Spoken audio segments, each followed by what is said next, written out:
Okay, well, this is the Cosplay Fabric 101 panel. My name is Kiira, and I am Mikomi. And I'm running quite a few panels this weekend, and then she's running a whole bunch that are cosplay related. If someone can close the door just so that so that we can teach you things.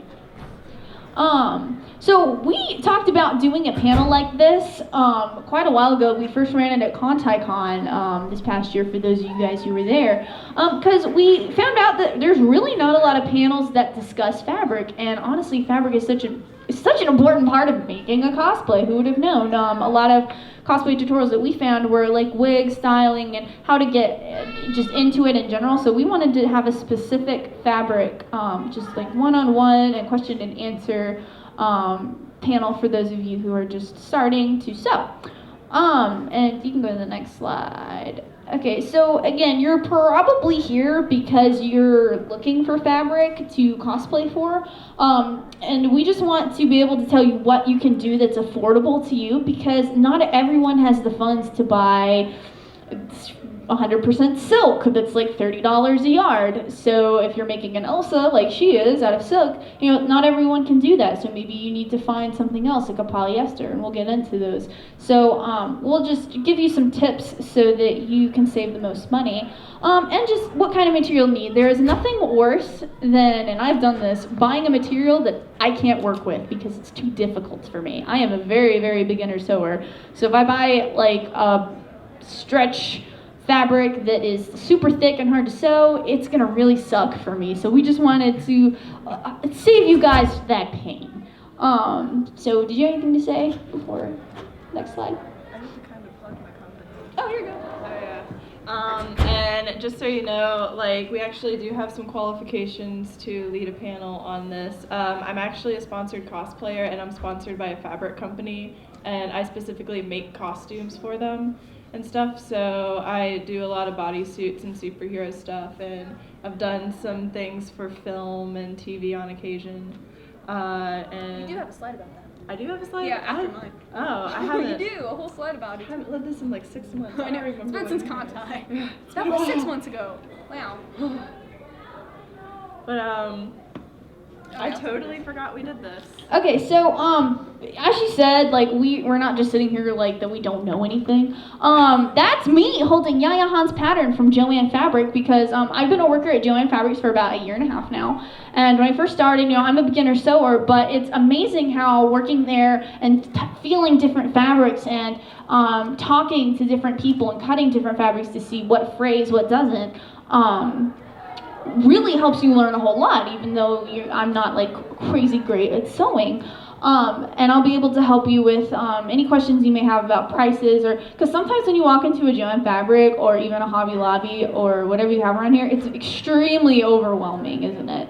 So just anything like that, I spend 30 hours a week in there just with fabric. So She's really good at knowing what fabrics are good for a costume. And what to dye, what not to dye, what will fray, what won't. So even though I can't do it myself, I can help you get there. And then this is me. I have won some costuming awards. I own my own costume design and fabrication business. It's Mikomi's Costumed World, very original. And then I've guested and led workshops across the country, and I'm sponsored by people like I mentioned earlier. Yeah. And that's me, without being She-Hulk and green and scary. And that fabric is was one of the costumes I recently made for Reactive Designs, and I used their new smart fabric for it and stuff. So it's really fun. I really like it. It's one of my favorite fabrics to work with as far as stretch and spandex are concerned. But so we want to talk to you guys about the basics of sewing. So you can't really sew anything if you don't know where to buy your materials from. So there are loads of places where you can buy fabric. The most generic chain places are Hobby Lobby, Hancock Fabrics, Jo-Ann's, and even Walmart. Some of the bigger Walmarts do have a fabric section, and some Michaels do have fabric sections as well. And then another big thing about getting into this is you need to make a budget for yourself because fabric can be super expensive, like Kiira touched on a little bit earlier. I honestly can't count the amount of times people have come into my store, gotten probably 3 yards of maybe 3 different bolts, so 9 yards of fabric in total, get to the register and have a heart attack. Because of how pricey it is, because they didn't check. So you could be surprised. 9 yards could end up costing you like $120 if you're not careful. Or like 200 something if you buy Dupioni silk like I did that one time and cried. That's always really bad. I may have cried tears of cash into the register. It was pretty bad. But another thing is to go on that, a lot of people nowadays, they get like starry-eyed by all of these elaborate cosplays like armor and beautiful ball gowns or like super elaborate superhero bodysuits made out of latex and stuff like that. But what a lot of people don't realize is that it took several years of creating and practice to get to that level. And so they'll try to make something that like Kamui Cosplay would make or Yaya Han would make, and then they get in way over their head and they don't understand, oh, well, I don't even know what this type of stitch is. I can barely even sew in a straight line. Well, I just wasted like 20 yards of velvet on this ballroom gown that's going to burn now. And so a big thing to do is to start small and cheap. My first cosplay that I made myself was Naminé from Kingdom Hearts, and it looked like a ratchet mess. But I spent like $10 on it, so it's okay that it was a ratchet mess. My first one was an Anbu vest from Naruto to be Anbu Sakura, and cheap fabric. It only costed me like probably $3-4 a yard, but that's a lot better than me buying bridal satin to do like $20 yard bridal satin and then messing up on some kind of dress. So that's what you want to think about your first time. Yep. And another thing about that is like you start out, I'm going to talk more about this when I get to my Cosplay 101 panel that's going to be happening later on today. But like you start small and then you build off of those skills, so then you can learn more advanced skills and utilize what you learned previously. It helps you in the long run to learn like that. Now we have fabric definitions. How many people here have heard or worked with cotton? Anybody worked with cotton before? Sweet. Well, those of you who have worked with cotton know that it's cheaper in many cases than some of the other fabrics. It's a lot stiffer, and it also is more breathable than certain synthetic fabrics. It also dyes very easily. I have dyed cotton several times, and I've never had an issue with it.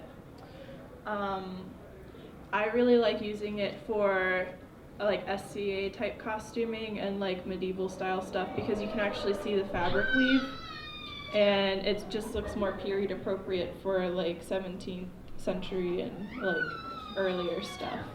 You can talk about the synthetic. And also with cotton, I mean, just because it's cotton, just because it's a lower quality, I don't think this is working. Just because it's like a lower quality fabric doesn't mean that you can't take care of it. As long as you take care of your cotton, it will stay okay and it won't fray and it won't become damaged. Now eventually you are going to want to go to better fabrics, but starting out, don't worry about if you're using cheap stuff. As long as you take care of it, it'll be fine. So polyester is a lot of times you're going to be able to find polyester and cotton blends, which are also good fabrics to use. But this is not as breathable.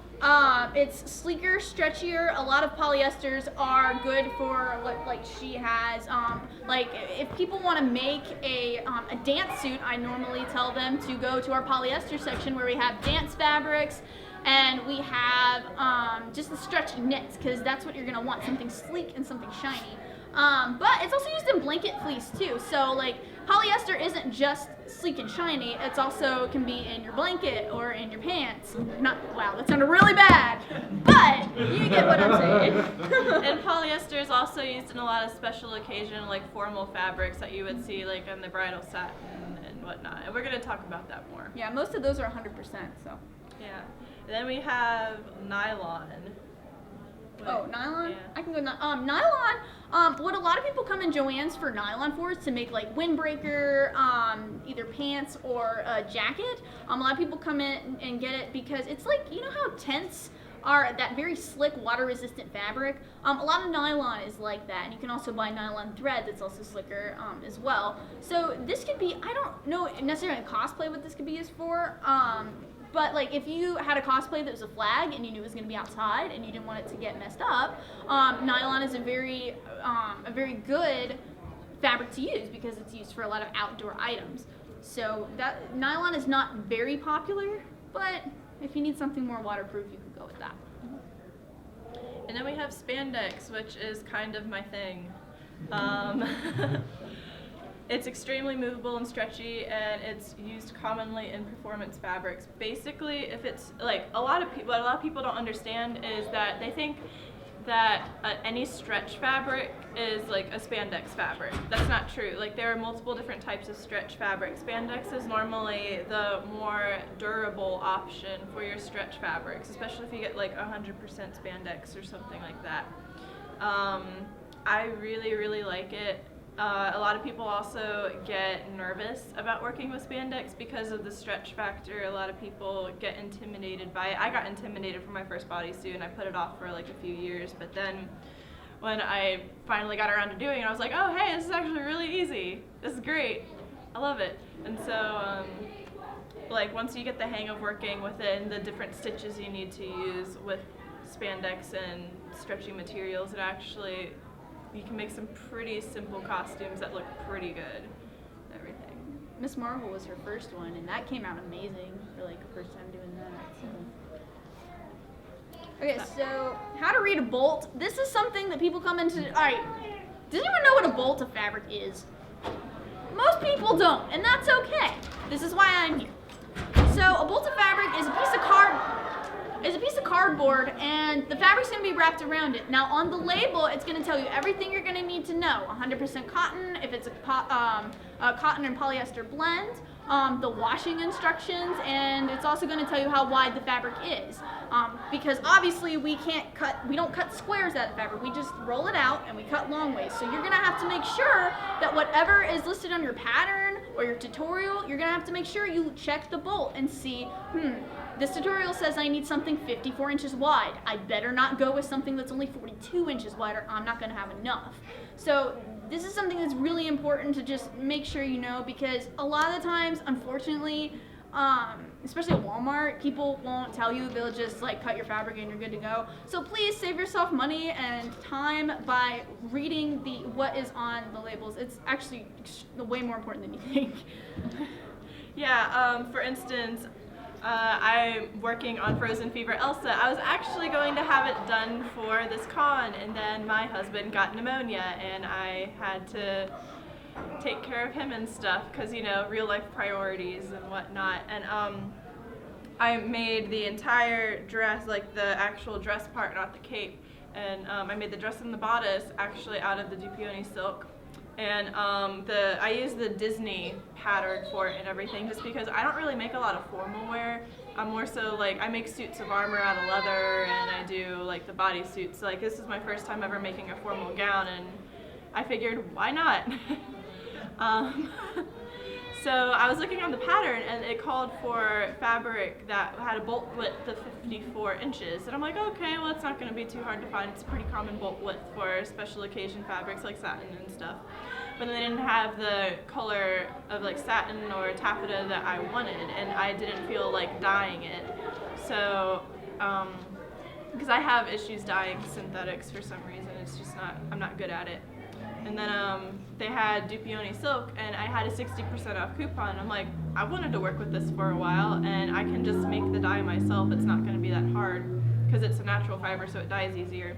And so I bought it. And then when I was at the cutting counter, we realized that the bolt width is substantially smaller than 54 inches. I think it was like 38. Yeah, they're really small. Or like 35. It was like barely a yard wide. And so we actually had to convert, like we had to do math and stuff. It was horrible. But we had to convert it to, and I ended up needing like an extra 2 yards of fabric in order to break even, and so I would have enough and whatnot. So if you don't check that, like, you can be crap out of luck if you have to special order a special print for your fabric and stuff. So just paying attention to that's really important. That's me! Basic cotton, again, as we said, we're just gonna list a couple of prices for you that I can remember off the top of my head when we're in the store. But the reason why we tell you that basic cotton is probably a really good thing to start out with is not only is it easy to work with, it's really cheap. You can get a Symphony broadcloth, which is a polyester and cotton blend, but it's more cotton so that you won't have as many issues with it. It only starts out at $3.99 a yard, and if you use a coupon, you're gonna get it for $2 a yard. So I think that's pretty doable for most people to make a costume like under $10 if you can manage. So that's why we really like to tell people, because we don't want people to get an expensive fabric and then end up hating it because it's so expensive and they just buy their costumes. We want you guys to make your costumes, so it's really fun. And then another thing that you can use that stuff for, we mentioned it here, is for mock-ups of other costumes. For instance, it probably would have been a smart idea if I made a mock-up of my Elsa before I ended up cutting $30 a yard fabric. I mean, it was a simple enough design where I didn't really need to make a mock-up, like there weren't any darts or anything that were confusing. But I know a lot of people, especially if they're working with like garment grade leather and stuff like that, they'll make mock-ups out of like muslin, or which is a type of basic cotton. And just do that and everything, so that way, like, especially if you have to draft your own pattern, you can make sure it fits properly and everything before you cut into the really expensive stuff. I mean, and as you can see, like, the photo, you can't even tell it's cheap fabric, right? It looks okay. So don't worry if you're buying cheap fabric. You're not gonna look cheap, I promise. The camera doesn't know, so it'll be okay. That's me. And we're going to talk about linens. I love linens. Other than this fabric, it's like my favorite stuff to work with. I love linens. They're natural cotton. They dye easily.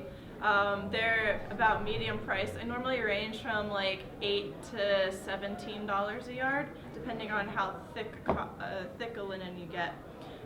They're really sturdy. And like I mentioned earlier, they're good options for things like capes and medieval style clothing. I ended up using 3 or 4 different types of linen for my Edward Kenway that I'm wearing tomorrow for the masquerade.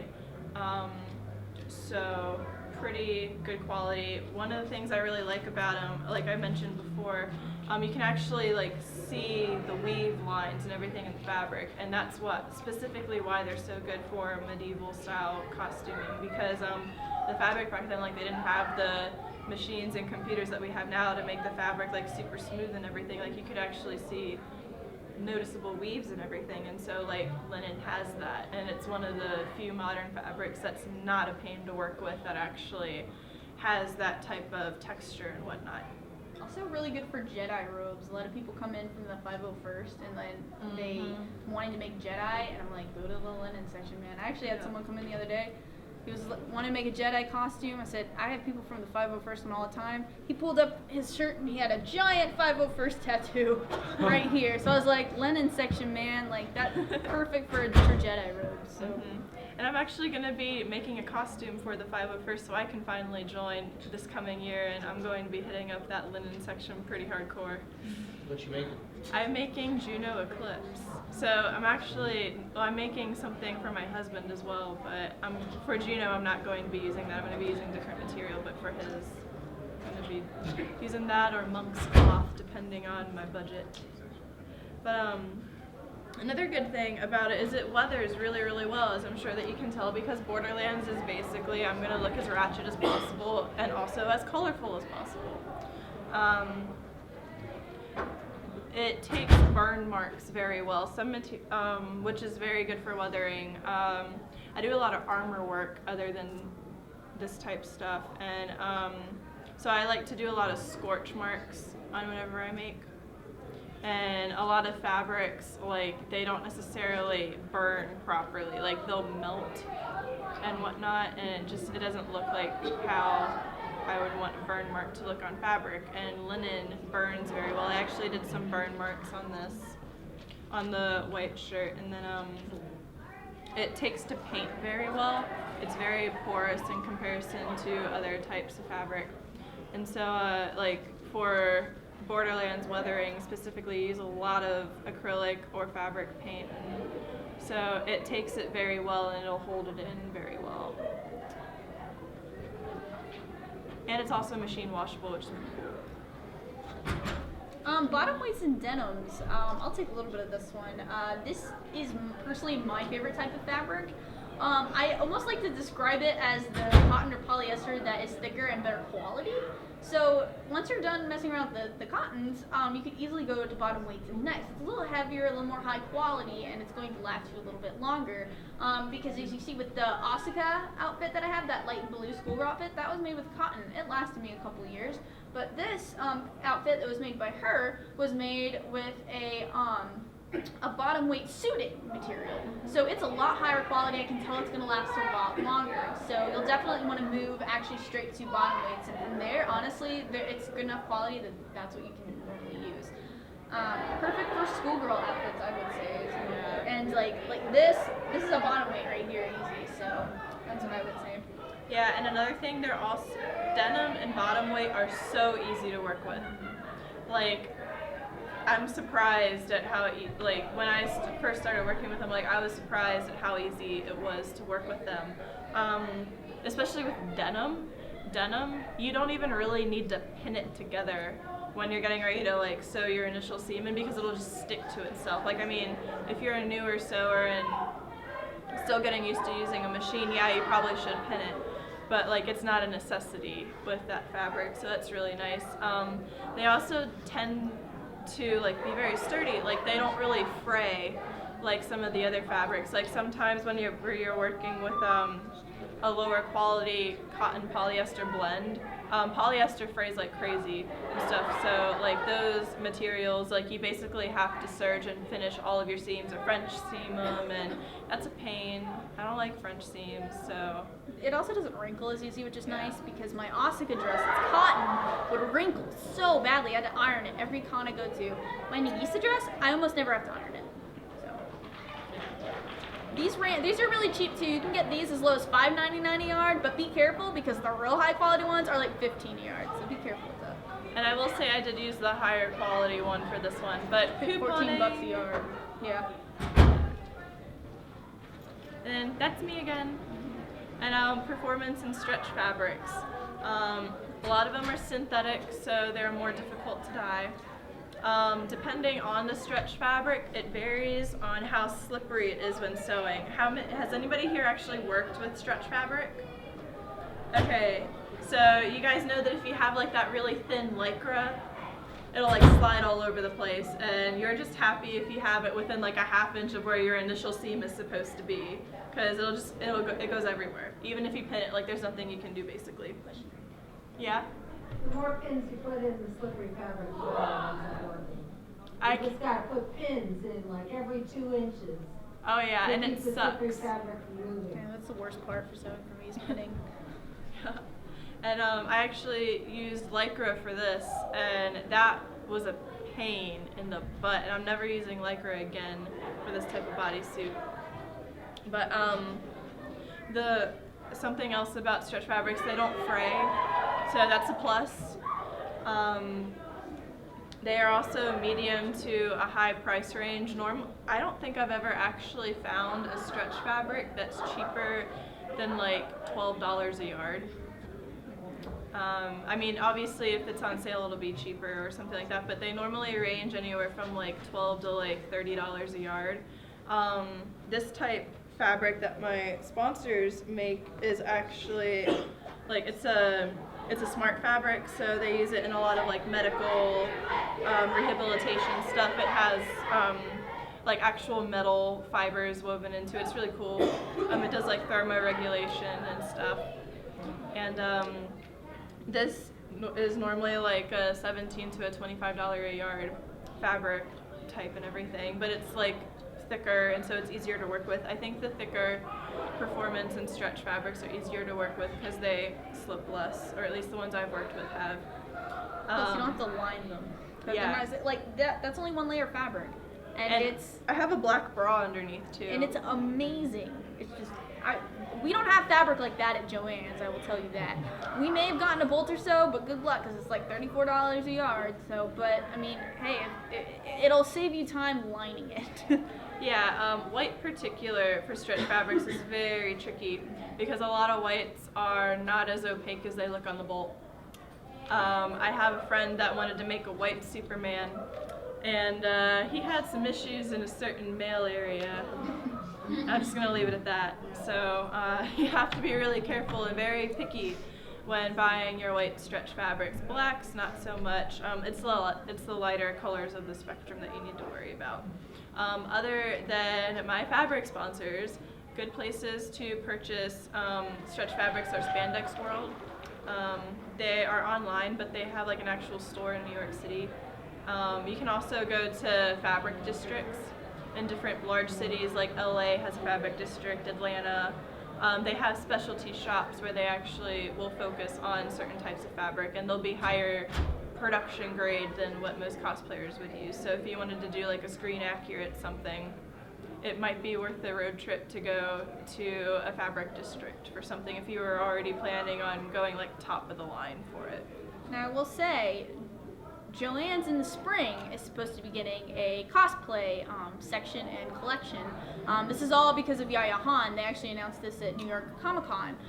So we're hoping that it'll be a little, because it's kind of hard to get, it's harder to get fabric that nice as her bodysuit in stores. And sometimes people don't have time to wait online. And some people just aren't online shoppers. So we are at Joann's, we're trying to get this cosplay thing rolling. So hopefully by spring 2016, it'll be easier in that like cosplayers can come into stores and get high quality fabric like that too. So. Casa Collection Fabrics. That's basically Joann's little terminology for special occasion fabrics. That is also me. That is an unfinished costume that I decided to wear to Animazement last year. Special like occasion fabrics include like satin, chiffon, organza, tulle, taffeta, brocade, and crepe fabrics. They are all finicky. I've never worked with a non-finicky special occasion fabric. Don't start out with that. Yeah, don't start out with it. My mistake. Yeah, I did that for my mistake too. My second costume I ever made was actually a different Winx Club transformation, and I made it all out of satin, and I didn't know that satin frayed like crazy, and so I didn't serge or finish. I didn't hem anything either. I just like sewed it all by hand. And my costume like literally fell apart at the con. It was great. But it happened after my photo shoot, so I mean like silver linings and stuff. But I had to borrow my Kakashi friend's flak jacket to put over it because the strap fell down and my top was like falling off. It was comical. Like at the time I was mortified. But now like 4 or 5 years later I laugh at it. So yeah, you have to be very careful with these. The annoying thing for me in these is just like, Casa Collection fabrics and formal fabrics, they don't stretch. Like if you get in a bridal gown or a gown for prom, don't gain weight because it's not going to stretch. So this is also important for when you're patterning out things, because you have to remember you have to be very exact, almost perfect if you're going to cut these out, because there's going to be no room if you sew it too small or something like that. So that, yeah, usually if you have to sew a dress that in an anime that looks like it's a satin, go with a knit if you can. I should have done that, but my mistake. So that way, if something is a little small, it'll stretch for you. So. And also another good thing when you start working with these types of fabrics, I do a lot of my own pattern drafting. I actually didn't really start using patterns until this year when I started doing commissions for people with very weird measurements, and I just use that as a base and everything. But patterns will really help you when you're working with these type of fabrics, because like she said, there's no forgiveness. If you cut something too small or too big is always better than too small. But it'll just like really help you. It'll save you some time. It'll cost an extra like $10, $20 to buy a pattern and everything, but at the same time it'll save you like hours of frustration and math. So whenever you don't have to use math, it's a good day. So yeah, patterns when you're working with this type of stuff. Another thing that you need to watch out for with these type of fabric, they fray quickly and easily. So for instance, this fabrication, I did it over the course of like a month. In between other commissions. This is supposed to be my birthday gift to myself, and it ended up not getting done in time. But because I waited so long, things started, like my corset started to fray because it's satin, and so I had to like do some alterations to make it work and whatnot. And chiffon and organza especially fray very easily. So whenever you're gonna start cutting your fabric, like try to get it done as soon as possible, so then that way you don't have to worry about your fabric getting ruined. Also along those lines so how many of you use a sewing machine to make your costumes? Yeah? Okay, cool. So that's like about half of you. You actually use different types of needles for different types of fabric and different actions like embroidery versus like regular straight stitching or leather and various other things. And for these type of fabrics, especially satin, you always want to use your sharpest needle that you have for your sewing machine. They actually have needles for sewing machines that are specifically called like satin needles because they have to be that sharp for them. So yeah, you normally have to change your needles out whenever you're going to start making something out of this material. And then the price ranges vary from low to high, it depends on the quality. I actually couldn't find the proper corset color, like for the orange in stock because orange isn't very popular. So I had to order it online, and I found it for like $3 a yard. And it was like the only orange that was like the proper color in satin. And I'm like, I don't know guys, I think this is gonna not work very well. I mean, it did fray like crazy, but and then like it was cheap, so I expected it to. But then when have I made you something out of bridal satin before? I've used it for clients. I don't remember. I do use bridal satin normally if I have to work with satin. I normally use bridal satin because it's thicker, and that'll go anywhere from like $15 over. Like I know like there's some satin that's almost $100 a yard. I don't use that, but satin can get very expensive.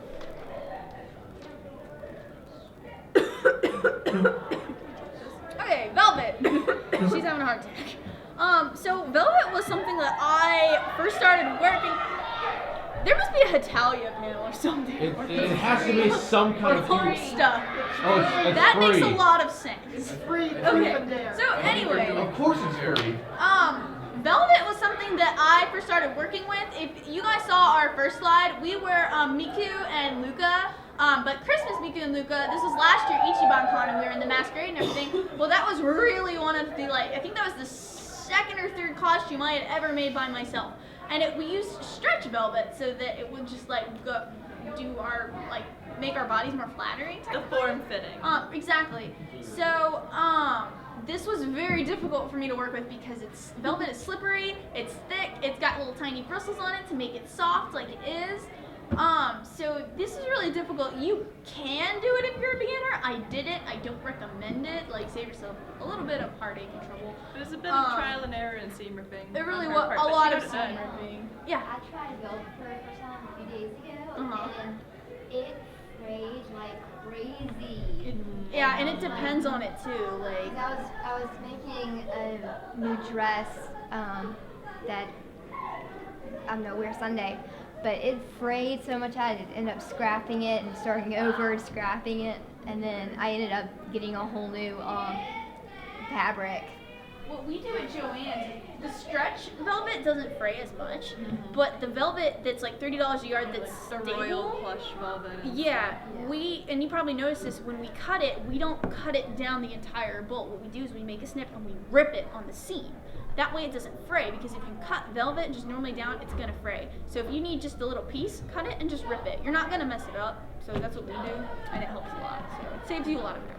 I actually did not know that. I've never got velvet, Yeah, like if that you type get of velvet the, from Joann's. If you get the crushed velvet, which is like like a It's the cheaper. It's the cheaper velvet. It's kind of like has different colors in it, and it's what it is. It's good, like looks like it's not crushed. as soft. Like you know when you rub your hand one way with velvet and you get one feeling, and then you move it back and you get it's not like that. It's not like that. See, that doesn't fray, and then stretch velvet doesn't fray. But if you get the velvet that's not on a bolt, it's actually on a hanger, and you'll see it. It's very expensive.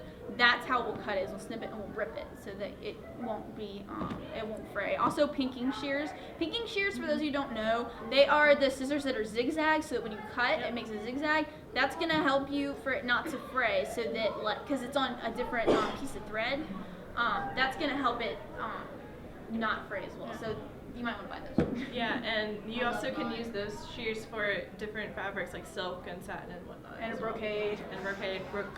Brocade, out of all the fabrics, brocade frays the most. It's disgusting. Oh gosh, I hate it. I made a vest out of it for tomorrow. Good crap. Awful stuff. Like if we cut it with normal scissors and put it back on the shelf, I swear 2 days later, it's like at least 3 or 4 inches gets frayed off. Yep. Which is that's like that much that gets frayed off and wasted. So we have to use the pinking shears to cut it to make sure it doesn't fray. So that's another thing about brocade. It's warm. Velvet's warm. That's a good thing. Don't wear it in the summer. This is actually my Dark Brotherhood robes, or the Shrouded robes from Skyrim. And the black I used a crushed velvet for. And it was nice. I wore it, the only time I've ever worn it at a con, I went to Anime Central in Chicago because they had me go up as a panelist, and I was toasty. It was great because the day before I wore my black cat, and that fabric was like super thin stretch material and everything, and I was freezing, but then I wore that and I was pretty happy and everything. It ranges from medium to high in price. The higher the quality, the more delicate it is to work with, so basically what we were talking about earlier. This is all you. Garment grade leather. I am actually studying under a master leather working craftsman, so leather is like my new favorite thing, basically. This is my Nightingale armor. It was the first suit of leather armor I ever made. I made it 2 years ago, 2.5 years ago. I made it out of alligator upholstery grade leather, so it's not technically garment grade, but I didn't have anything I made for myself out of garment grade leather at this time. You can order garment grade leather from Joann's. They do have some options. I don't really like their options, so I've never purchased leather from there. I always go to Tandy Leather. How many of you have heard of Tandy Leather? Yeah.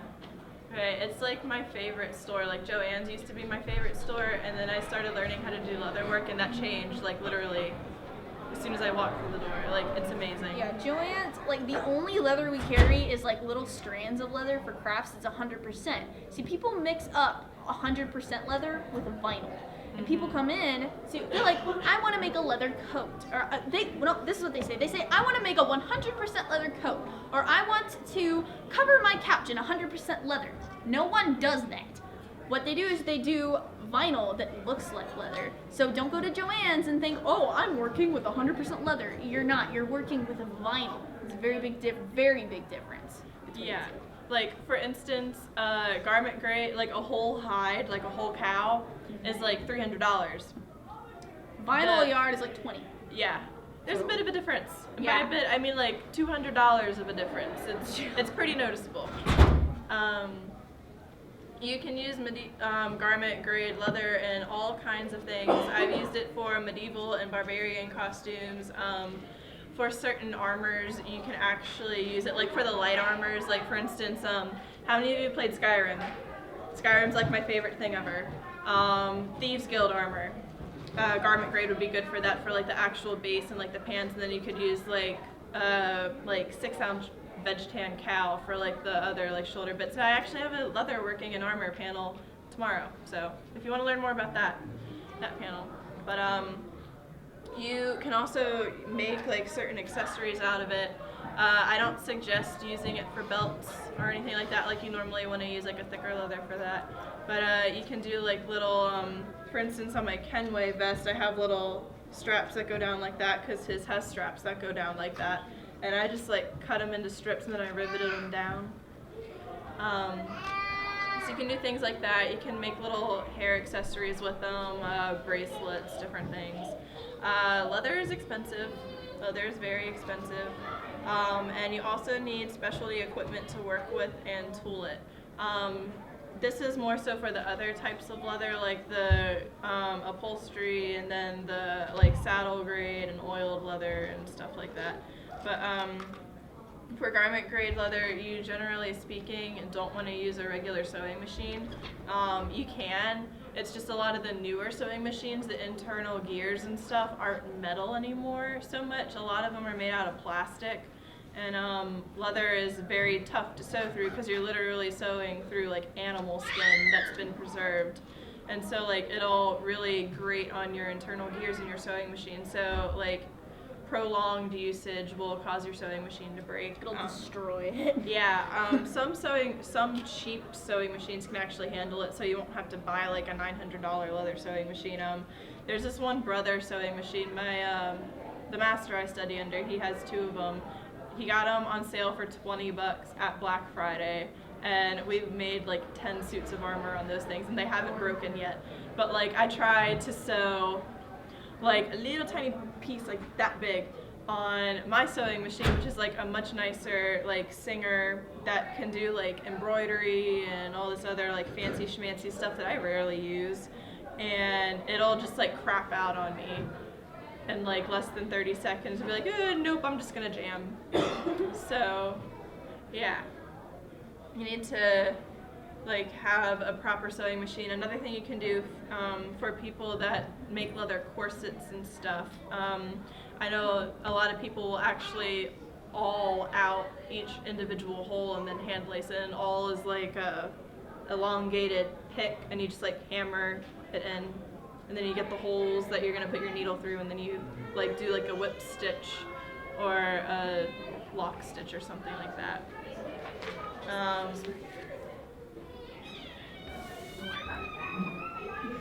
Oh, I forgot that was there because we did this as an old It's panel. for sound.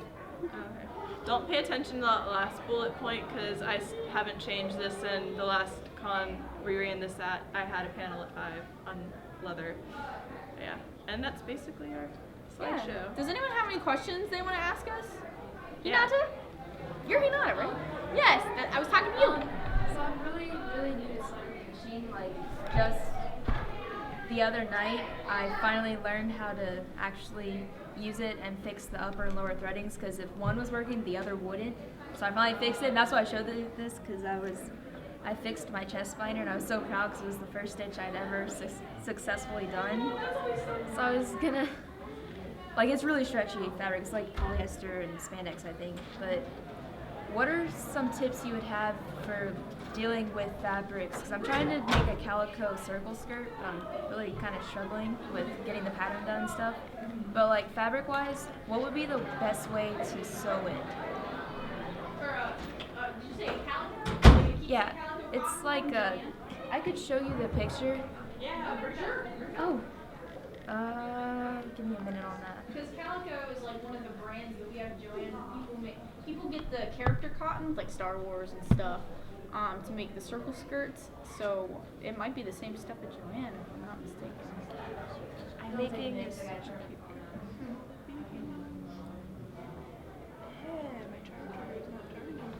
Did you have it? Oh, it's on my phone. Okay. Do you mind if I take another question? Then you got, or even after panel? Okay, yeah, back there. Nice. So I do a lot of steampunk stuff, so I really like working with leather. One of the biggest problems I've had is trying to get bits of metal and stuff to stay on leather. Do you guys have any suggestions for that? I got you, bro. Alright. Have like anything on you that you're.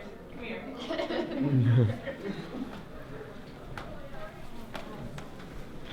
Oh, that looks really cool. You did a good job. Thank And you. you hand laced. Yeah.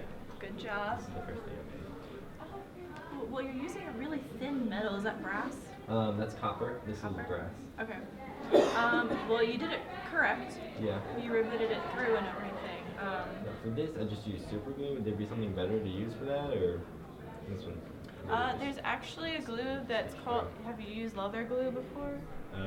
Yeah, I think I've got some. I don't know if it'll glue it or not yet. What you can use leather glue for. Another type of glue that you could use is it's called E6000. It's going to I be just got some of that. yeah, Great. it's All really right. good. I really like it. I use it for different things. I normally use it for my jewelry making Okay. stuff, but it'll work for that because it's designed to adhere like metal and stone to different things. Okay.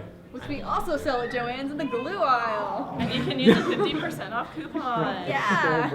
Thank It's you. not $8 a bottle. Alright, thank you. Yeah.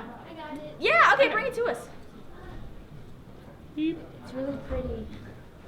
And I figured the circle skirt is easy to learn. Oh, yeah, okay. Oh, the Yeah, it's baby. 45-inch fabric though, so I'm having trouble with the Ooh, pattern. yeah, that's Because a little- 60 inch you just cut it in the middle, then you fold it over, and since it's not stretchy at a waistband, I was like, I'm supposed to do some free Yeah. but it's 45 inches. It's actually nice. Buy more fabric. Yeah, you might have to cut it in a different way. 'Cause it's 45 is hobby. because it's gonna be short.